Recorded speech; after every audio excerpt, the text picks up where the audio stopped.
এতটুকু একটা মেয়েকে নিয়ে আপনি, মেয়ে মানুষ আপনিও, দুইজনই রাস্তার মধ্যে ছিলেন আপনারা মসজিদের পাশে। আল্লাহ রে আল্লাহ, ইসরে আল্লাহ। তো এইভাবে কতদিন থাকবেন আপু?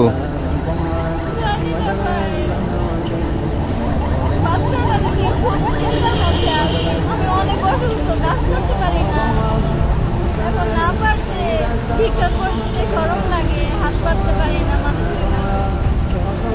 আর ঢাকা শহর তো ভালো না। এখন কি করবো, মেশিনটা নিয়ে বসছি রাস্তায়।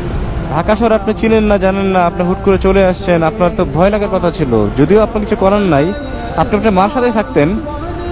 এখন আমার আম্মারই তো খাবারের কোনো জোগাড় নাই। আমার আম্মা অনেক বুড়ো, আমার আম্মা আমার দিকে তাকিয়ে থাকে। খুব বিপদের মধ্যে পড়ে গেছি। বাচ্চাটার বাবা নাই 4 বছর থেকে। চিন্তায় আমি অসুস্থ হয়ে পড়ছি, খুব অসুস্থ হয়ে পড়ছি। ওর দাদা দাদি কোনো খোঁজখবর নেয় নাই? নাই নাই, দাদা দাদি নাই? দাদা দাদিও নাই, চাচা চাচিও নাই। আরে আল্লাহ, মানুষের বাচ্চাটার একমাত্র আমি আছি, আর কেউ নাই। মানুষের বিপদ। আল্লাহ রে আল্লাহ। মামুনি, তুমি খেয়েছো কিছু নাকি রোজা আছো? রোজা আছো?